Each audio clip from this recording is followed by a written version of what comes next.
Johan asks us, I have not heard of a loaded carry that put the load on the back. Is there no need for it? If it is a useful exercise, do you have any suggestions of how to do it? So if you look at the cover of my book, Never Let Go, and by the way, that statue there is based on it. But if you look at the cover, you'll notice on the cover, Never Let Go, I'm dragging a sled and I'm carrying a 150-pound sandbag. One of the things you don't notice, I do have a backpack, I think, on this. Dragging a sled, carrying a bag. So I'm a big fan. So we got to be careful because in the industry I work in, Johan, there's no middle. Everything is either great, the best idea ever, or the dumbest. There's no middle. Rucking is a good idea, done reasonably. Now, recently I saw some online expert, really get on loaded carries and rucking and say how terrible they were. And that's fine. I mean, everybody has an opinion. It's like other parts of your body. But what's missed is that the research on rucking is kind of interesting. I don't know how old this study is, but I shared it over with my friends over in the kettlebell subreddit. It's an interesting study where they took two groups. Johan, I'm going to get to your question, but they took two groups, and it was just a voluntary group, and the researchers were very clear. It was a small group, only 18 participants, and they all had, both groups lost weight, doing, caloric restriction. Half the group, though, did mild rucking. And by the way, I think most people over ruck. I just don't think there's a real need to go over 15 kilos ever. That's what the guys in the Roman Empire did. For my Americans, that's 33 pounds, 30. Nowadays, I rarely go over 20 pounds on my rucks. But what was interesting is, okay, so they do this weight loss study, and, no surprise here. Everybody loses weight because they were on a diet. What a shock. And of course, everyone's weight goes back up. But the interesting thing was this. The people who rucked, now they stopped rucking after the weight loss. They stopped.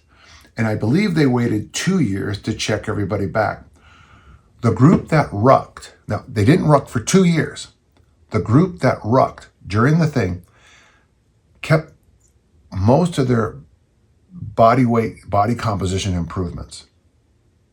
The group that just did diet did not. They went back to where they used to be.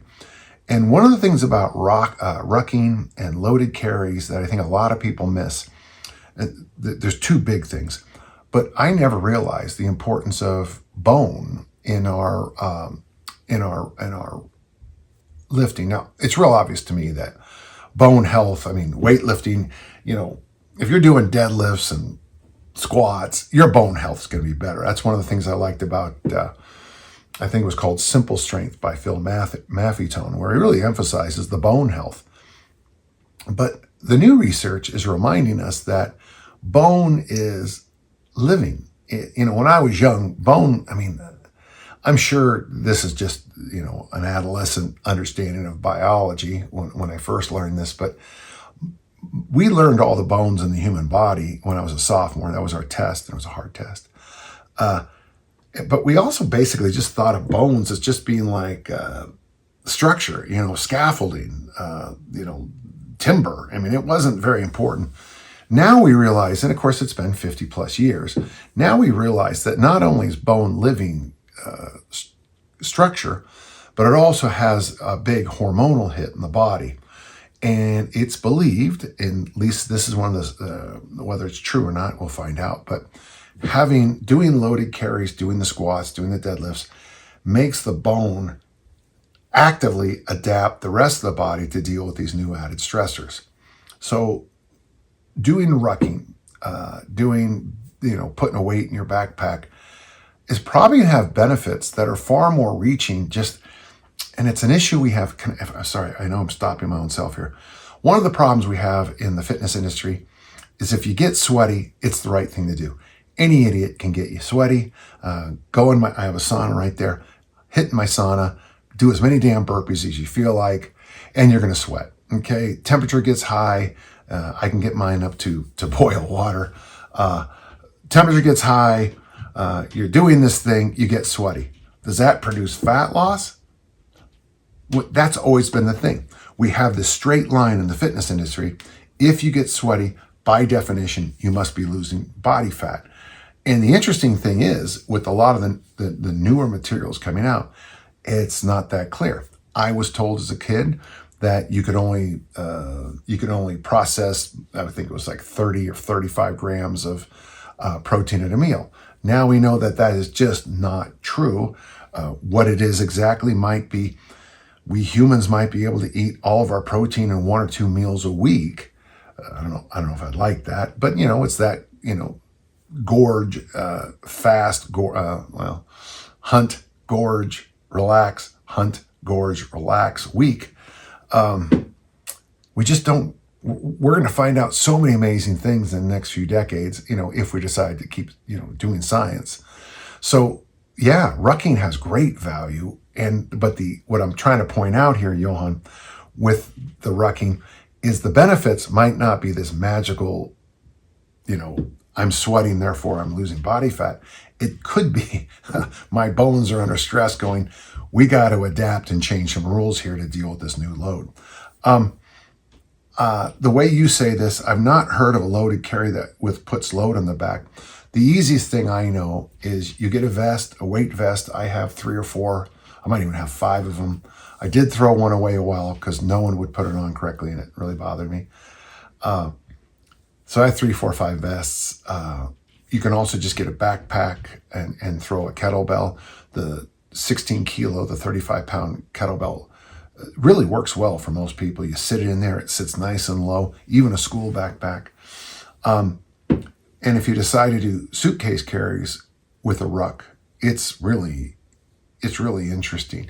If you decide to do sled pulls with a ruck, especially up a hill, it is eye-opening.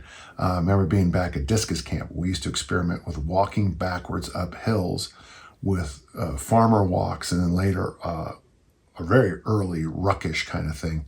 And I got to tell you, it was one of the greatest quad workouts of my life. I think there's great value in it. The other thing about loaded carries that a lot of people miss, and just a small thing, is what we learned from Tim Anderson and reflexive strength. I was doing that today in my workout today. I was doing suitcase carries, and I decided to put my hand on so say the weight's on my right side. So I put my hand, I spread it across my, basically from my rib cage down to my hip bone. And I just decided to check in to see how much was going on the offside. And it's fascinating to feel the body try to figure out with each and every step what to do. Humans, I think our great advantage over our mammalian cousins is the fact that we can carry things. Obviously elephants can carry things, but it's hard for them to throw with their trunks. Obviously our primate brothers and sisters can carry things, but we are designed far better to carry things for a long, long distance and to throw things at people. So anytime you're doing carries, any carries, any gait work and any throwing, I think you're doing some really good stuff. So Johan, I hope I answered your question well.